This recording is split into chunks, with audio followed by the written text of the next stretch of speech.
chibai ule voin hi October ni som pathum ania voin chu Mizoram University fangkol le thuak thawang miang voin chuan chimlam site akan kaldon ani tunah hian gate pui kan thlenga gate pui atanga chimlama kan kaldon ani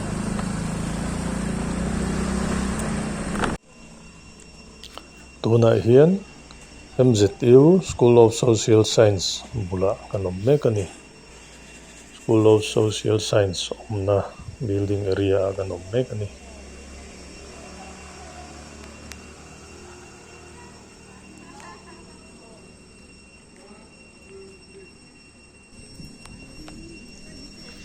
School of Social Science bul chi hianin hei volleyball court alo oma chona thlangah hian cafe oma cafeteria hi lai hmun hi naupang ho an chawlh thin na hia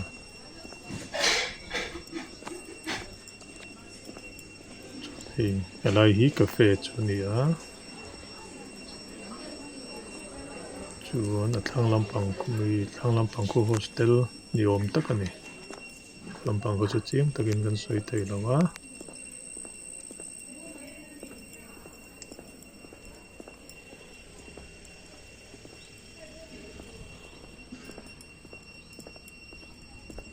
School of Social Science thlanglampang te hi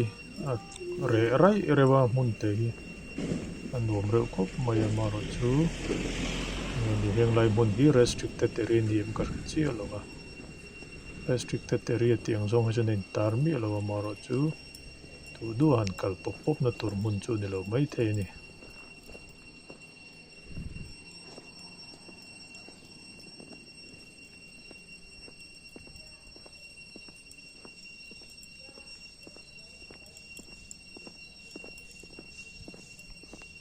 tilai hmunah hian volleyball court pakhat hi lo awm leh bawk ani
tuna kan hmuh mek hi hlo nuar mizawin kan tia sap chuanin touch me not ten tia same plan ten tini same plan chuan hei tuna mi hi kan hmong hianin rinaina sensitive lawng reng khawp mai hlo nuar hi khawih chet hlek khanin an mu thlung hal dual thin kan ania tuna mi hi chu ala no wang nge ni sawi deuh lop lo chuanin an mu thlu thei lo ni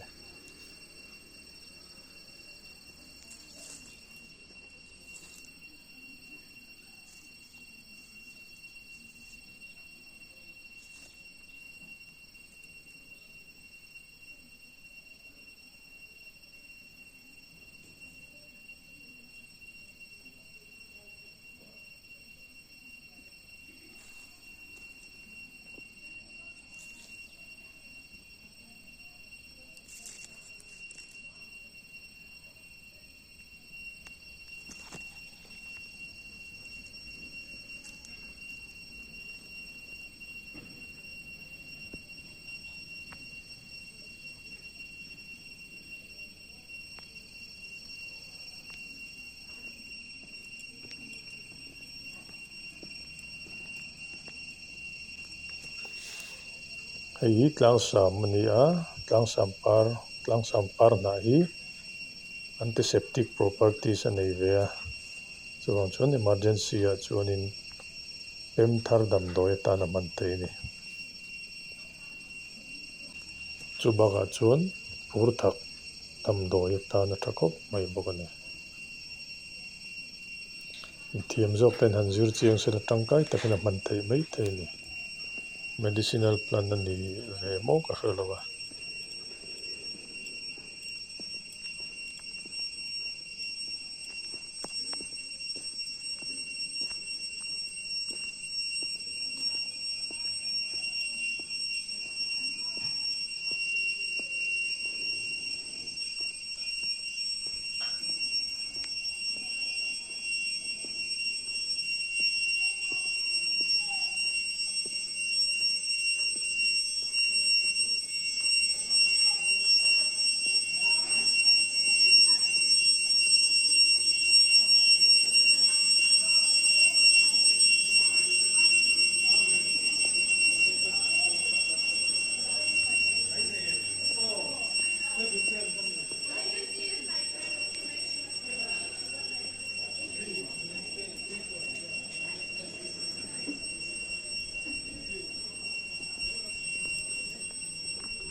tuna chuan School of Social Science atangin main gate lampanin local le to don ani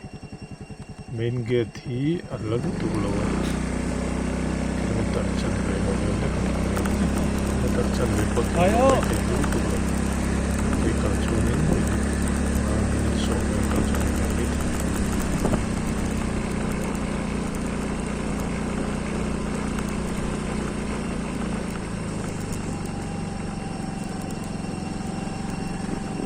tuna kan dinna kan hoina lam hi main gate lampan ania chuan main gate lo lama hin kan kal le lok lo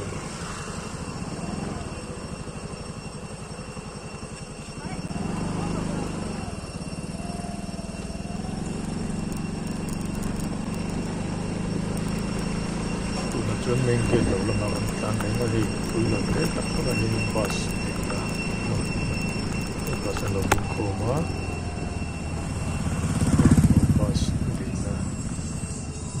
hian basketball court le bawk ani basketball court ania pialam so building ne kan chi la basketball court tia pialam so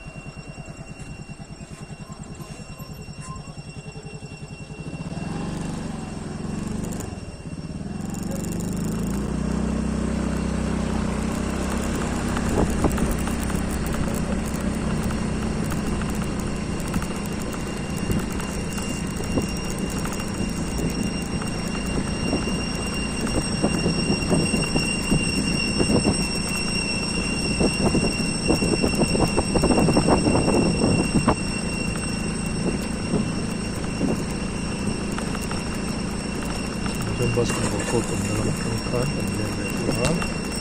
main gate lampan ne kan main gate lampan ne kan ona gali ne court right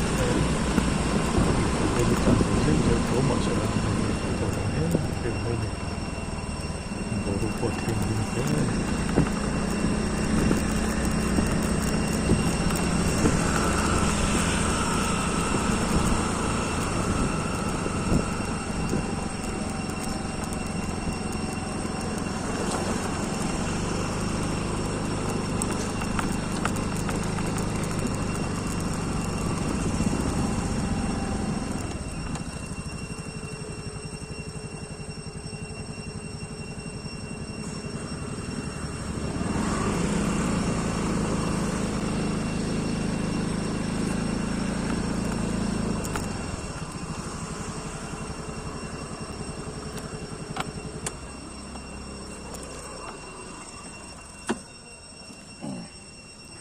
Hei main gate kan trepai in cafe pakhat hi lo awma uncles a intia hei cafe ani hmel ani kan hut ve chi lo awma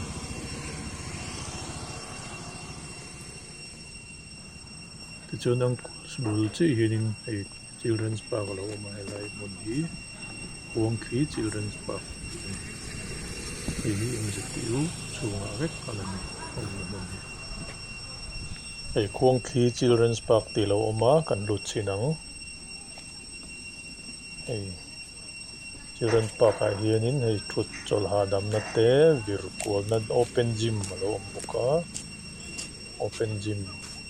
le naupang intihhlimna tur lam chi te pawh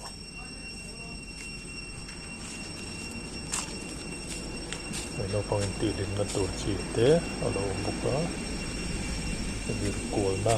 le tiang chi vel te merry go round te lo mani hi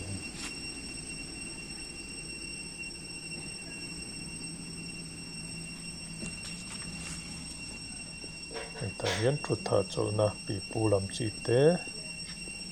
nge ni in then na kan ti mai hei hi nge ni o hei hi le go round ni si lo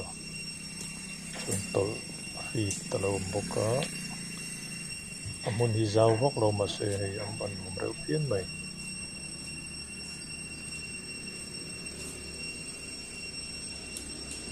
hei park ah hian midum pangpar ang deuh mai nge ni tawtawrawt par chu kan ti dawn mai zawk tiang lampang mawi zet mai lo par kan ti lang ve nge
park ko vel kan an hoi kual le anga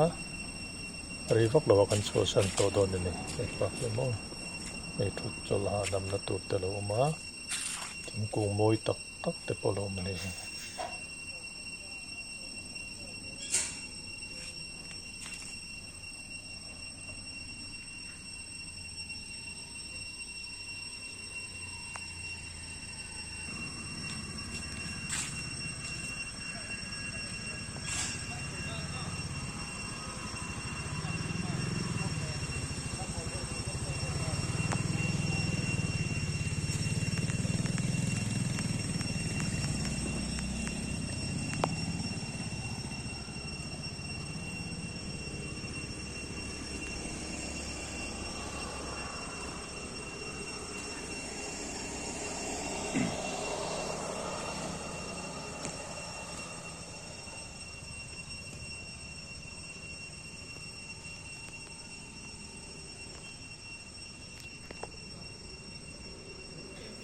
chun park kan chho san to a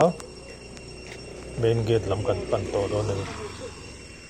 hei main gate pan mai in park bul ka kan an hoi kual zuai a chuan thana chuan kan lo chho san lo lo ta ni ti train kan chhuak a aizawl lam kan pan le to don ani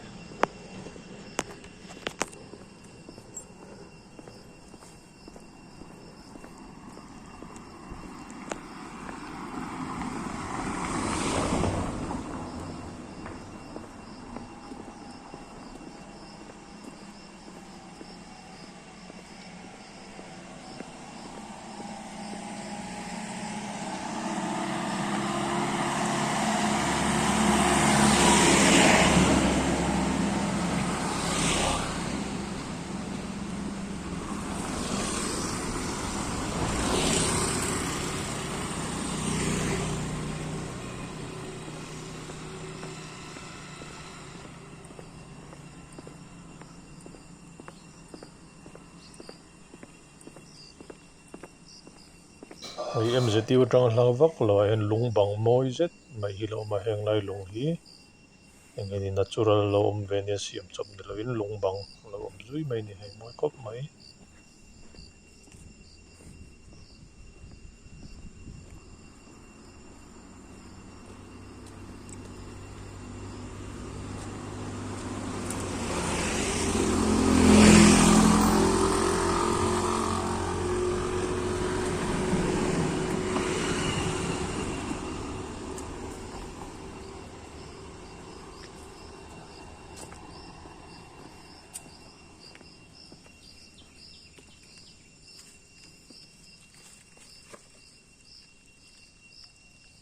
lai lung bang a hian hei tui ko thla lo ma lo far kau kau a hei tui ko thla lo ma tui tlem lai tak ani me la kan kal lai hi chuan hei tin kong pui vel tanal poi tham ko pa tui ko thla lian ani lem lo he lai hi chu hei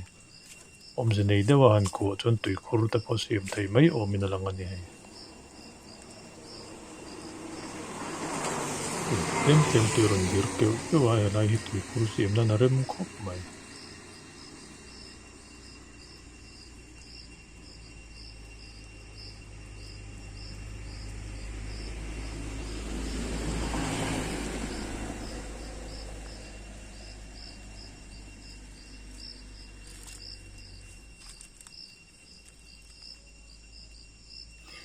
lai lung bang kan hoi kual vel lai nei lai king moi zet mai lo awm a lai king a pawh kala hmuh than chi lo ani a tak hi eng tlat mai hei lai king a lo awm ani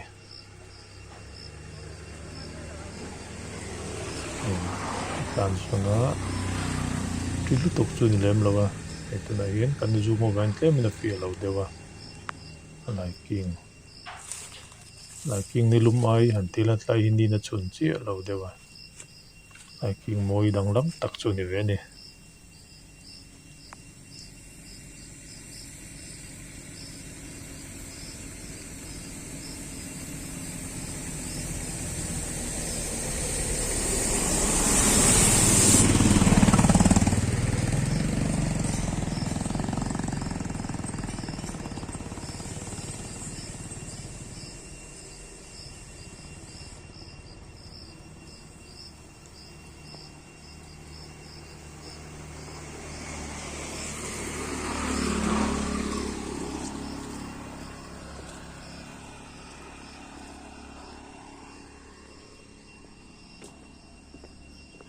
tilai lung bang bulah thaw hian hei hnuai thang ram hnuai thang par a lo awm a hei ram hnuai thang par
helai a pachen ram hnuai thang par hi lo par tha reuh viau mai a tam lem lo ma se hei a par chun lo ngam hi mani tawn lo mawi ve viau mai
mi lung bang moi deuh bula tang hian rei ek tang lam ti pang he rei ek lam pang he moi khop mai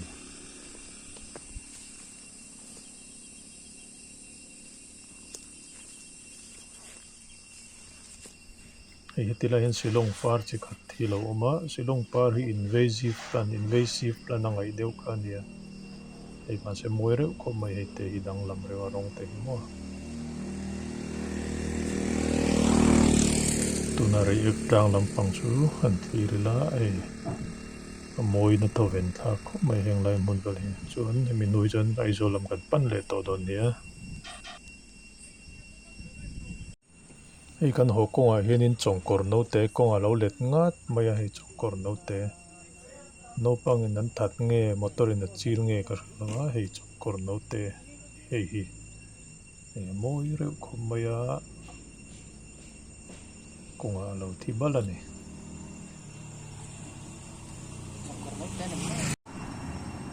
tun chuan Tuivamit a kan awm mek a Tuivamit atanga Chawlhhmun inkar kawng panga yang kami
Chawlhhmun atangin dur tlang lam tlem clear le lok ang hei dur tlang lam side thi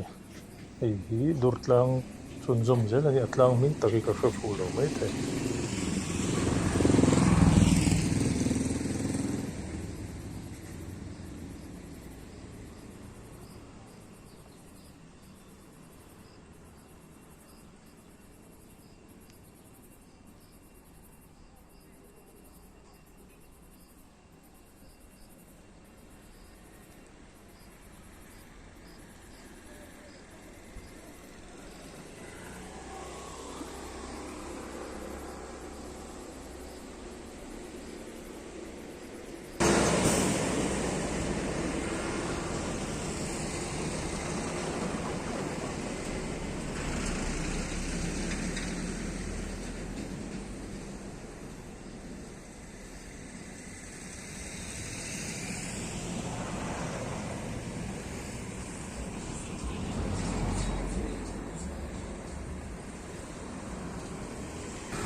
tun chun extra tlem han dai la hei tuna chuan aizawl atangin aizawl chhualam kan thlir le vau vau tawh ani zo khawsang te zema bawk te thuampui te muthi tlang te dur tlang chal tlang te chun kan thlir mek ani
kan video te min lo en sak awangin kan lawm em em ani